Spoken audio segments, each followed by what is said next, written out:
what were some of the things that went right, you felt? What did you or the team do correctly that enabled you to score that big win? Well, Looking back now. I thought we matched up to them well. I thought that we had our size really gave them problems, and it's always, I was talking to Sean Chambers, and we were reading an article by the Latvian coach, and the headline was, "The size of the Philippine team gave us problems." I mean, how many times have you heard that through the generations of, we were too big for them? And the fact of, Kai was phenomenal in that game on both sides of the floor. Jumar was just overwhelming for them in terms of size and being able to get his spot. Latvia was not necessarily representative of all the big European teams. They were really like 6'10", 6'9", in the front line, but their bigs were very, very versatile. Smits was, we felt, was their best player, and we were really worried about the matchup with Junmar, but Junmar did a tremendous job extending out to him, staying in front of him, so those are the things that I think gave them problem. Plus everybody kind of said, I think before we left, that we didn't have a very good shooting team, and that maybe we needed to add more shooters to the team. And in the contrary, we actually were the number one three-point shooting team in the tournament. And guys like Dwight, I think Dwight Ramos is a really underrated shooter. Of course, Justin is an awesome shooter. Chris Newsom has really improved his shooting ability from the three. There's really, Carl's a good three-point shooter. Kevin's a good three-point shooter. I know I'm missing somebody, pardon me, but we're a pretty good shooting team, and we had a really good shooting night that night. And I just think that because of their unfamiliarity with the triangle, they just didn't really see that before, and we got a lot of actions that worked in the triangle that we don't normally get in the PBA because everybody's so used to running and playing against the PBA, against our team in the triangle. But they were a little bit surprised by some of the way we played. But I think by and large, it was really our size. It was really the play of Jumar and Kai. That was the difference. Of course, Justin and Dwight were the motor that drove us. But without Kai and Jumar there, it wouldn't have mattered how well Justin and Dwight played. It was the presence of the two big guys was really a difference maker. And I can't help but think, imagine if AJ Edu had been there as well, and what a difference he would have made in terms of keeping our big men fresh and giving them a different look, because he's a different type of big man than the other two. That's what's nice about Kai and Jumar, is that they're very different. They're not made in the same mold. Jumar's that terrific inside presence, can get his position, a tremendous rebounder. Kai can switch to different positions, and you got to give Kai a lot of credit, because for Kai to play with Junmar, he had to stay out on the perimeter and play almost like a wing. So he was like a 7'3" wingman for us when he was playing for Jumar, and that was a big adjustment for him, and he did it flawlessly. And that was, you asked me again, what was the things that we needed to do? One of the things we wanted to prove is, could we get Junmar and Kai to play together and be effective in the European level? And they proved that they could be. Thank you for that question. Anybody else?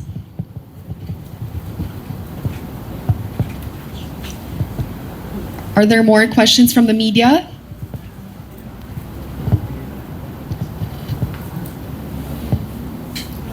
Anybody? There we go. Coach, good morning. Coach, what's Hey, the, Josh. yeah, what's the plan of Gilas from now to November? What's going to happen? I'm afraid it's for the team proper itself. I don't, there's really nothing to do until 5 or 7 days before we go to we greet New Zealand coming in. New Zealand is going to be they're a top-ranked team in the world.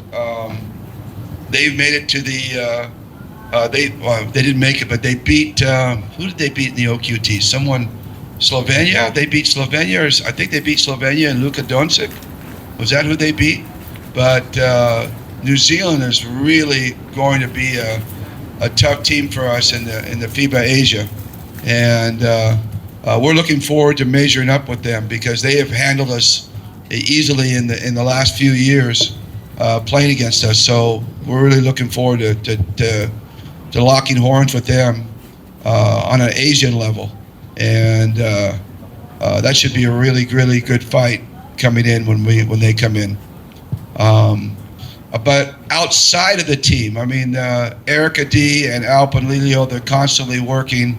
They're constantly looking for players. Erica D is in the summer league right now, and there's a couple of players over there that she's talking to that could be possible candidates to join either the youth program or the men's program.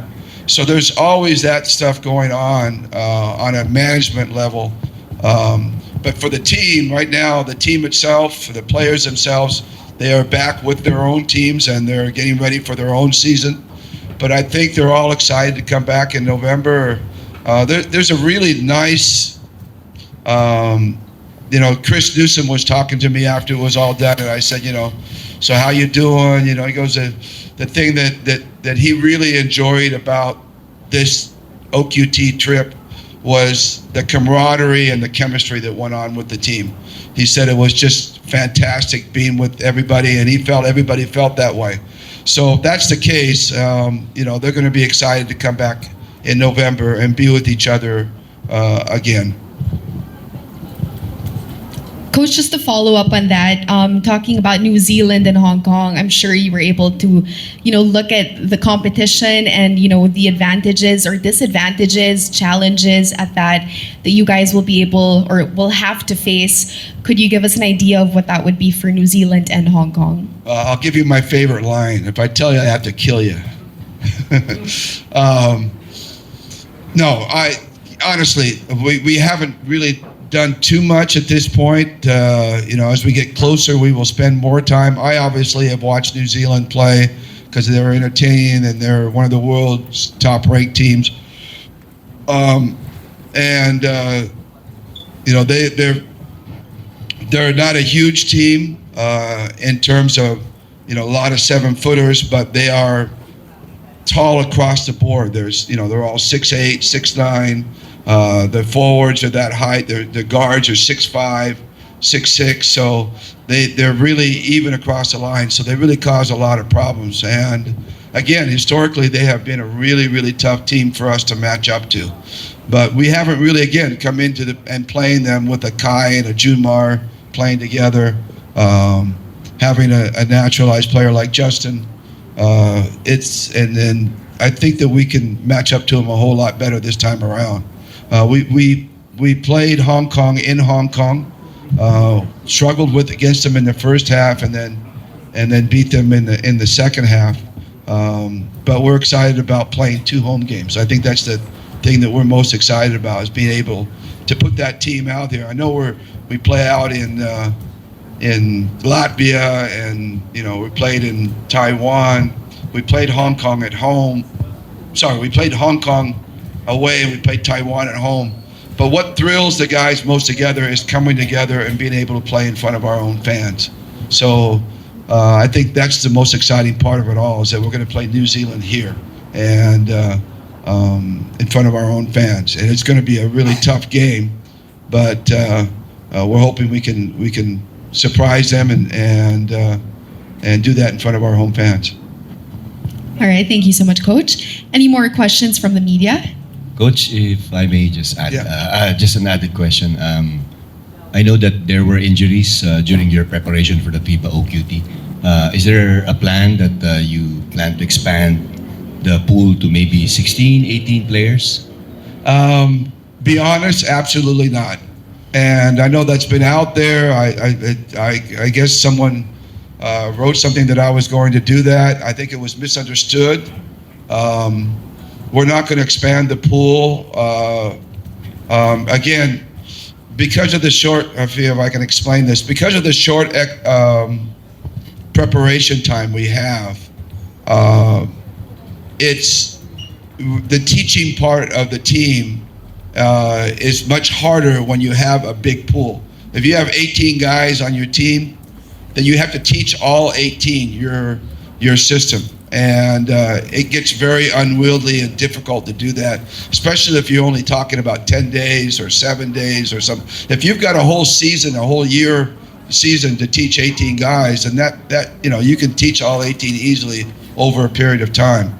But with short preparation time, it's like if you're going to teach 5 people how to do something, you can do it quickly. But if you're going to teach 25 people to do something, it takes a longer time to teach all 25. And that's an exaggeration, but that's kind of what the program is all about. That's why we decided to go with a tight, smaller pool, because the teaching is less. And it has to be because the preparation time is less. And then we have to have this shorter preparation time because we can't always get all the players that we want.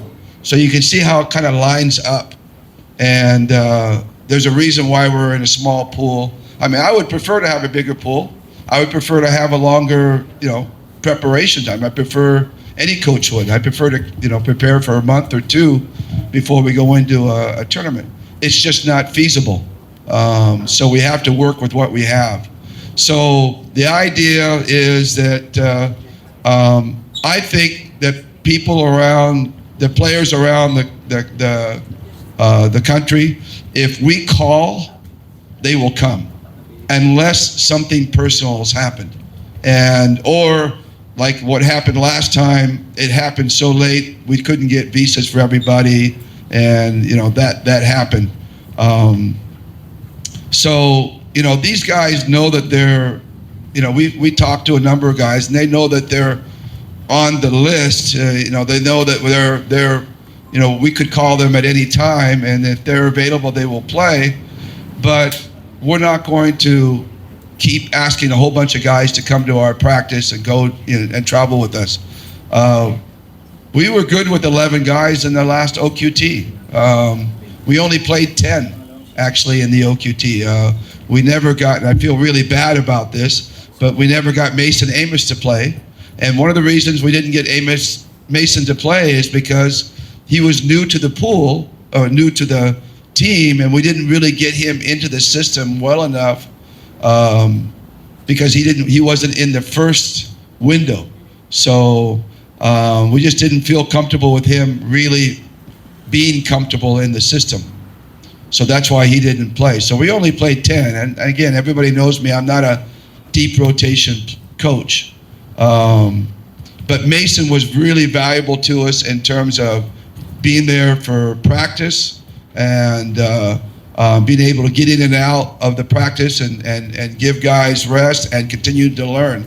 And we're hoping now that he learned this one in the OQT, he'll now bring that experience, and when he comes into the third window, he'll already know the system and be ready to play. So that's kind of the way we're looking at it. Hopefully we get Scotty back, but we don't know exactly. But I think he'll be back by November. AJ says he wants to play in November. The only one that's maybe doubtful for November would be Jamie Malonzo. But there was a purpose for all those 3 guys. Scotty was a purpose for Scotty on the team, and he's unique, and I don't think there's anybody that can really replace what he would do for us in terms of the energy level that he plays at. It's such a unique. AJ, in his size at 6'11", and his length and his ability to block shots and defend and shoot the 3-point shot, we don't have another AJ out there that could replace the things that AJ would do for us. And even Jamie at 6'7", super athletic wing, who can fly in the open court. I thought that one is one of the things we were lacking in the OQT. We didn't have that ability to transition up the floor and get fast breaks. And that was what Jamie was there on the team to help us with, because he gets out on the floor faster than anybody basically in the PBA, except for maybe Jason Castro. He's our own version of the Blur. And so, again, he's a guy that it's very difficult to replace because he has those unique skills.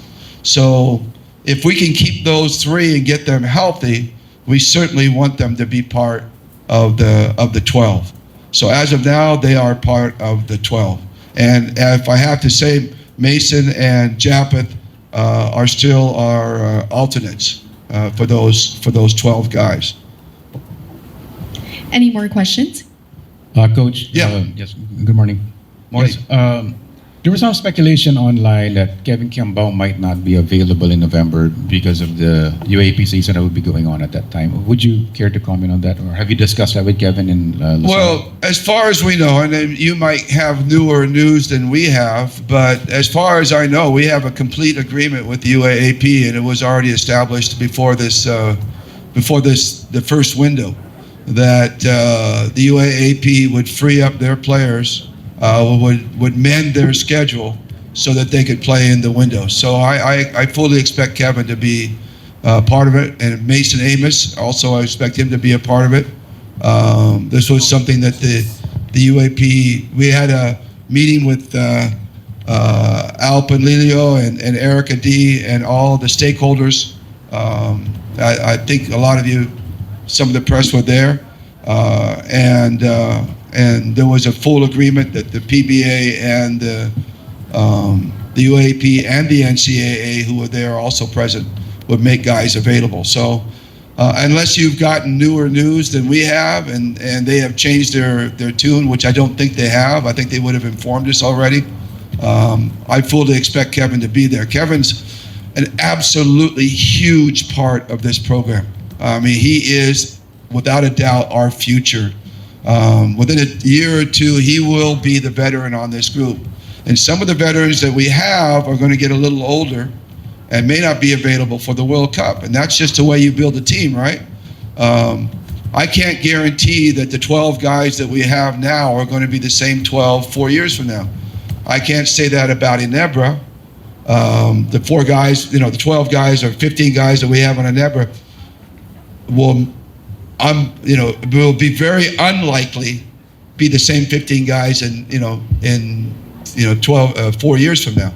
But we want to try to keep the core as intact as possible. And Kevin represents that core, along with Carl. Kevin and Carl, they really represent that core of players that we want to grow in the system and become the future stars of the Gilas team. So they're very, very important. So it would be devastating if suddenly Kevin or Carl were not playing with us in the next window and beyond. Do we have more questions from the media?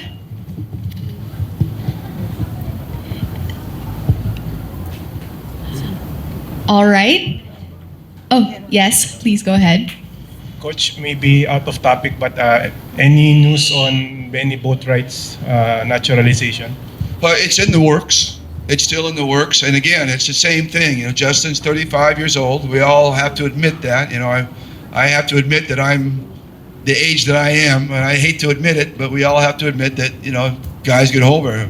Diane and I were just talking about Djokovic and the fact that he, lost in the finals today to Alcaraz, and he's 37, right, Diane? He's 37 years old. So, it's just a reality of the situation. Players get older, and it would only, as much as we all love Justin, and no one loves Justin more than I do, obviously, except maybe his girlfriend or someone like that. But there's a fact of the matter that he is going to get older, and in 4 years he may be 39 or 40, and we may have to look somewhere else. And I think he understands the reality of that as well. So putting it's on us to make sure that we have a continuity or continuous program. So Benny represents that, just like Carl and Kevin represent that for the local players.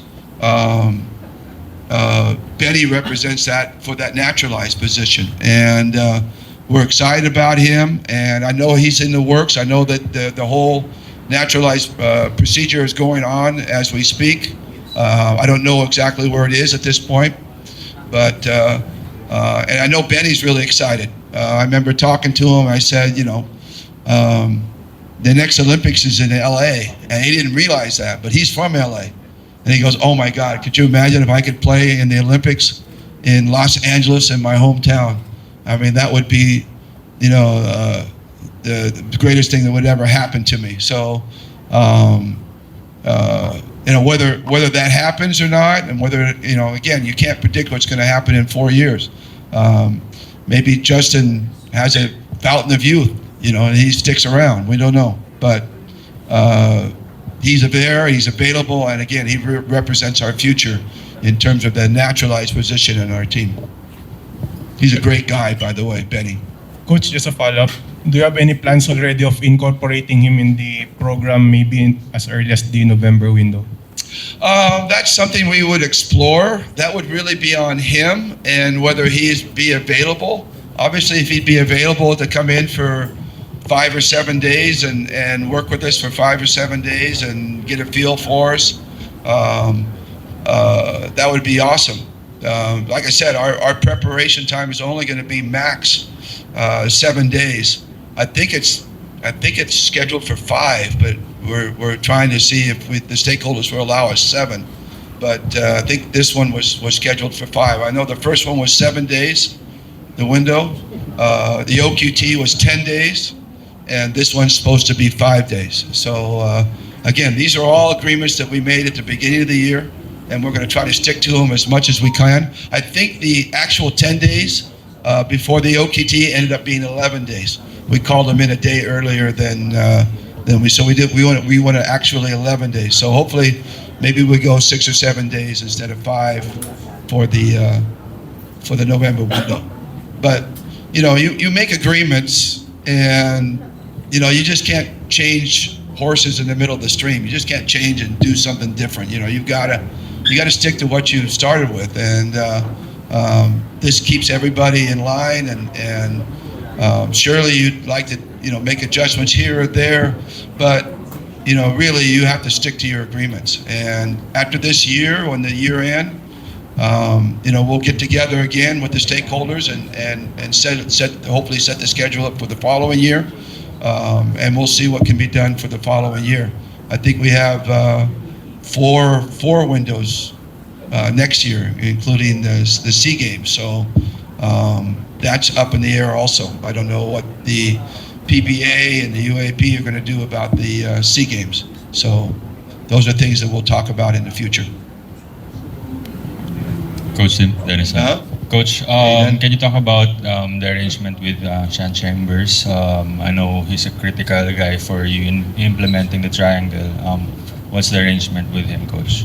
I first thing I told my wife is that, man, Sean Chambers was truly God sent.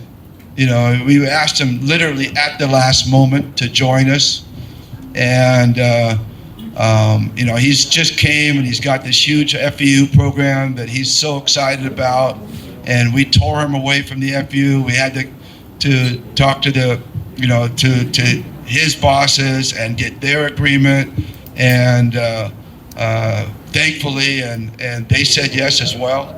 And Sean came over and just really impacted the team right away. I mean, he's one of the best human beings you will ever meet, Sean Chambers, and so genuine, so likable, so fun to be around, and he had that immediate impression on the players, and the guys really listened to him because he has a way of talking to you that you want to listen. He's just a special guy, and as far as we know, I haven't really spoken about it with Alpalillo and Erica D, but I think he's going to be a fixture on the coaching staff. He's just too valuable to let go, but we're going to have to work out the details of it, and try to work it out with FEU as well. So there's still some things that we have to iron out, and that'll happen. Alpanillo's out of town. Eric is in the summer league, like as I mentioned earlier. So there are things we still have to iron out, but yeah, Sean's I think is going to be hopefully going to be a fixture in the program. Thank you, Coach. All right. All right. That concludes our press conference. Or do we have more questions to wrap up?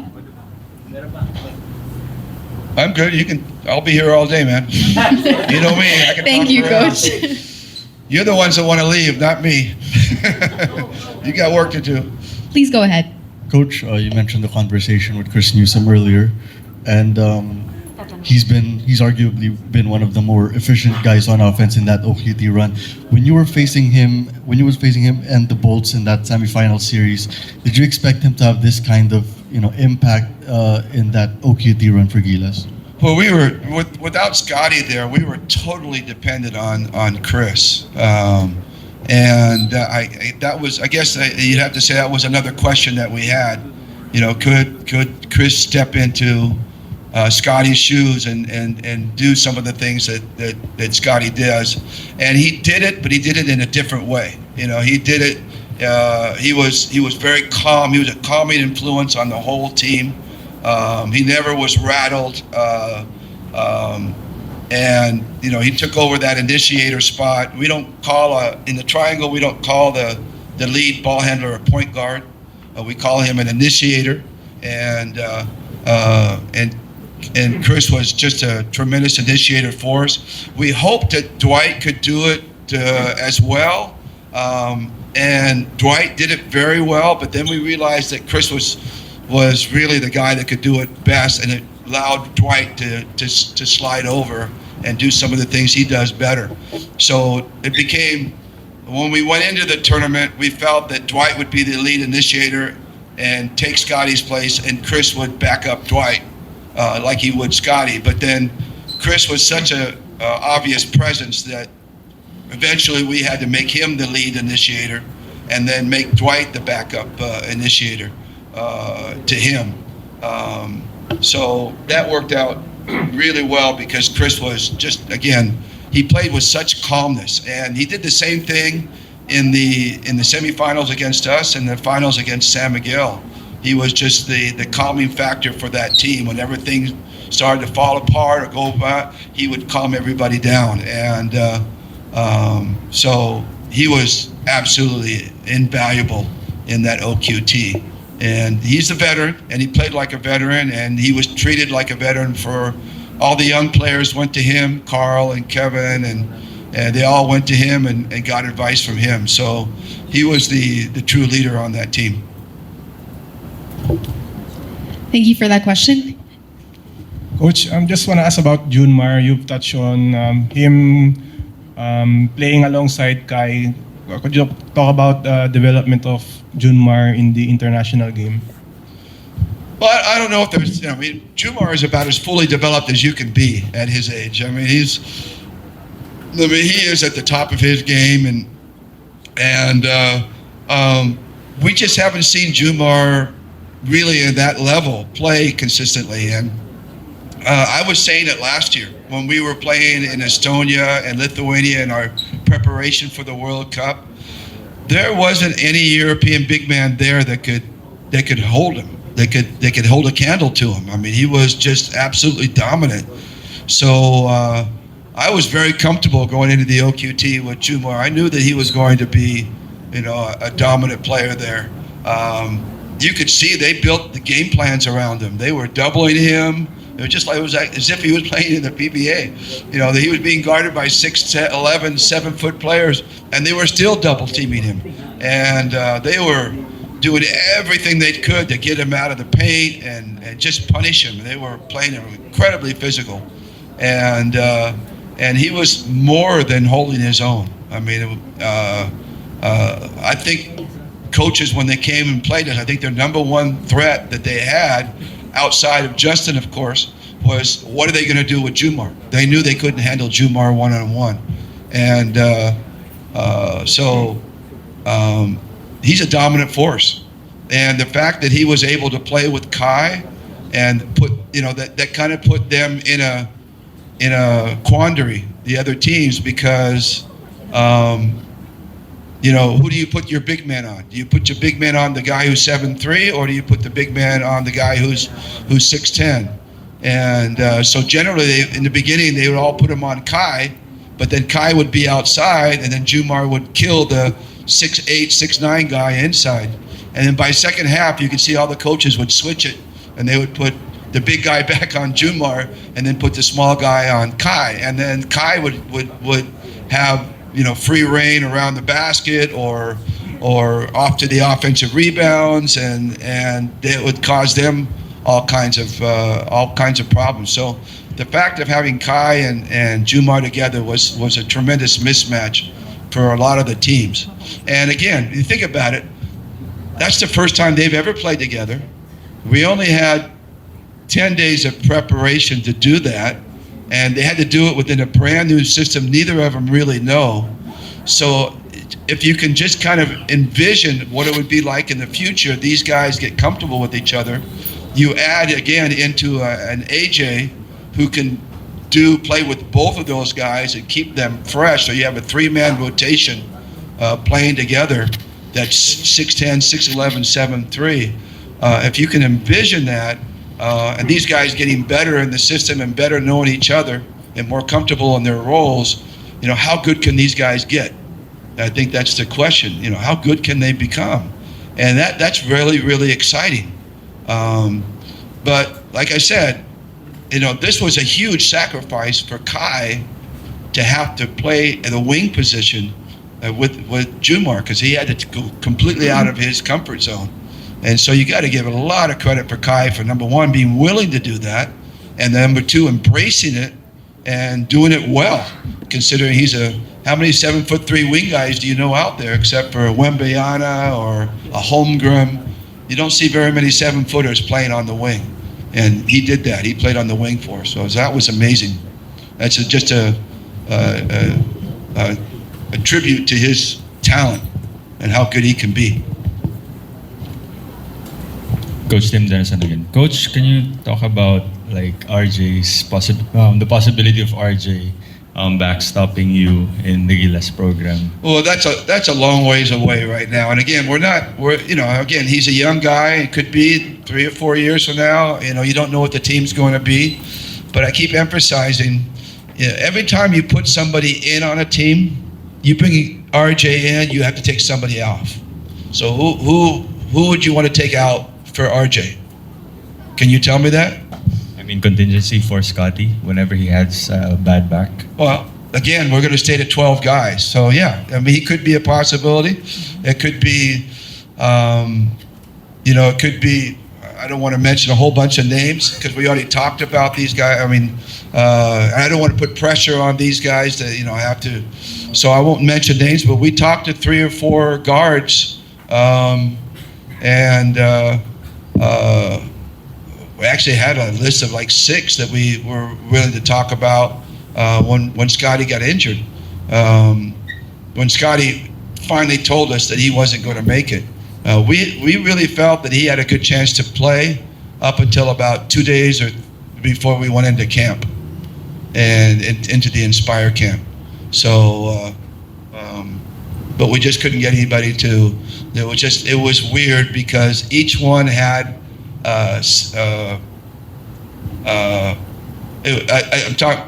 First of all, we had the visa issue because of Senshin, the Senshin visa.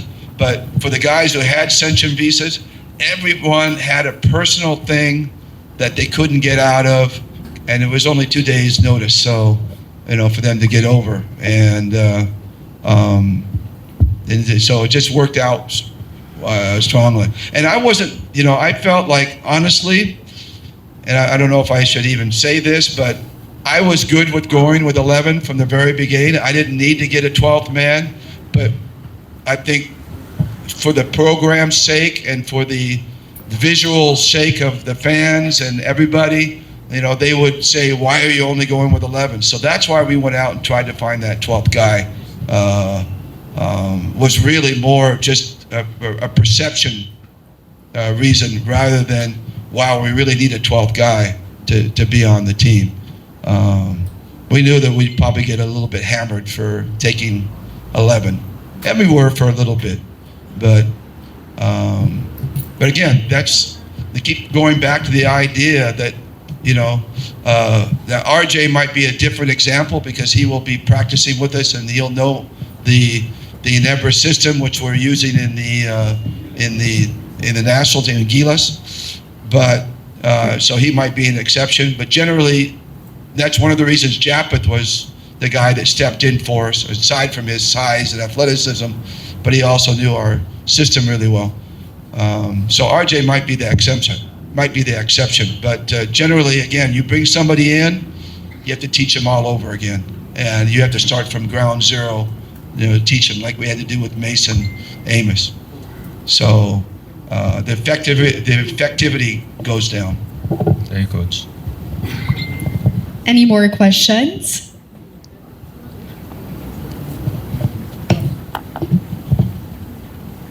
Hi, Coach. Hi. Good morning. There were reports that you talked to Jordan Heading, and is there any possibility that he'll be back in the Gilas program? Because when he didn't made it with the team, he told that you're going to talk to him after. Yeah, well, we're going to try to stick to our 12 guys, but he was a candidate to come in and join us.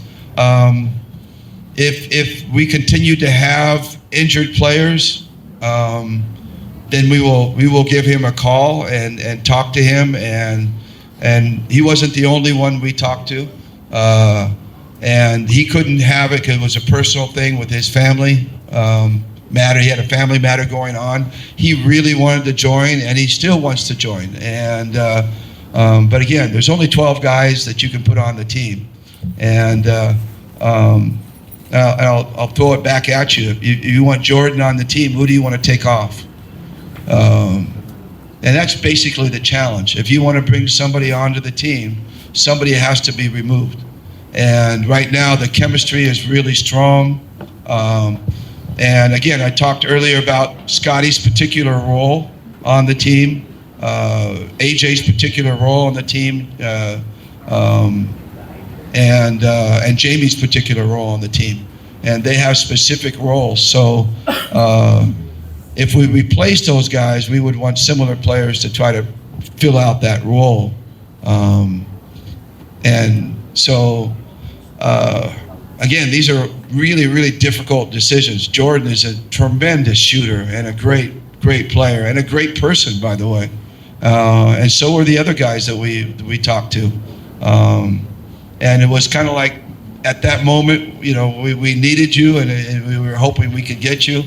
But really, we're going to, again, try to stick to the 12 because we already have a history with those 12. We have preparation with those 12. We like we keep saying, it's accumulative. Every time we bring in somebody new, we have to start from this point and go forward. All that stuff in the past won't mean much if we continue to change the players. So we want to keep the players as much as we can because we are accumulating experiences together, if that makes sense. Coach, good morning. Coach, you mentioned earlier about Miss Erica D in the Summer League. Can you expound about her agenda there? Well, I know she's there. Well, first of all, it's a great learning experience for her. There's a lot of NBA executives out there that she's going to meet and talk to, and so it's going to be a real growth experience for her. I haven't spoken to her about the trip. I just heard that she's there. She's going to search the summer league. She's going to meet with some of the Filipino groups. The key is that she's trying to get younger players to get their passports by the age of 16, and that needs to be communicated to the communities. She's basically looking for jewels, that in the rough that she can, pluck out and hopefully be, continue the future of the program.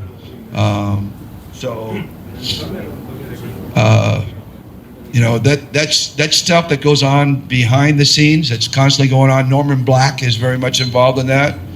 He's there He's there as well in the summer league and escorting Erica around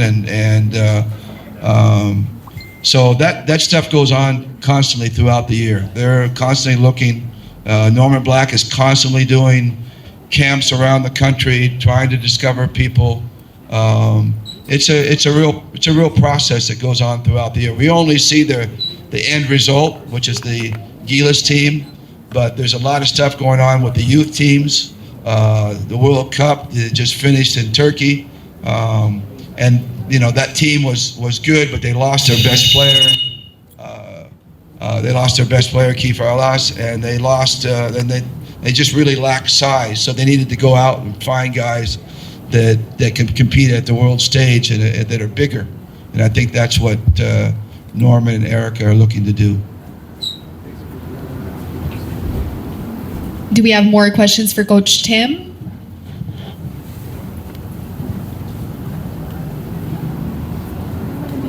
Any more?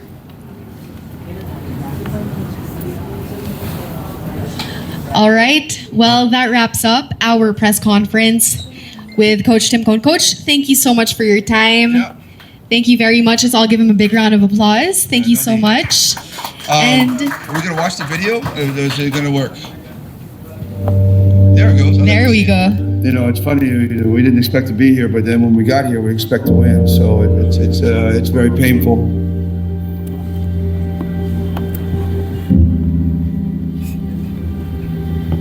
There's a reason Brazil's the 12th ranked team in the world, and they proved it tonight.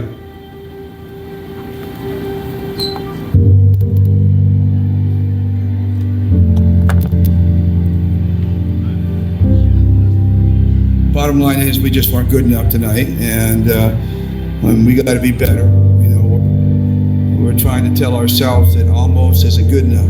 Almost winning, almost getting there, almost that. It's not good enough. We got to find a way to get over the hump and get there.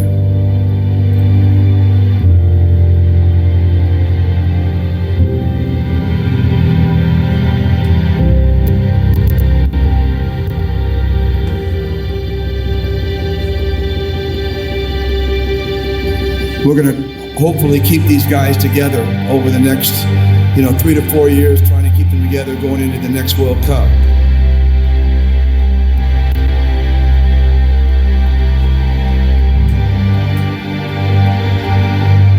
It's kind of like a now we know moment. Now we know we can compete. So how can we get that next step in which we can get a little bit better, that not just compete but win?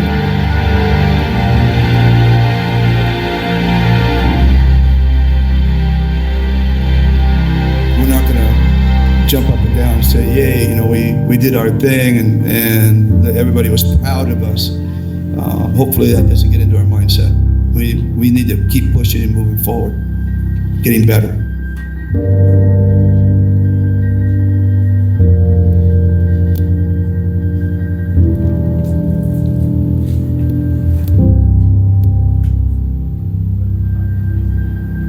It's going to be some hurt for a while, fella, but honestly said, when you come back, you look at this thing, you're going to remember it's going to be some of the best times of your life right here. Right here is going to be some of the best times of your life, huh? All right, 2 more, one last. Gilas Pilipinas!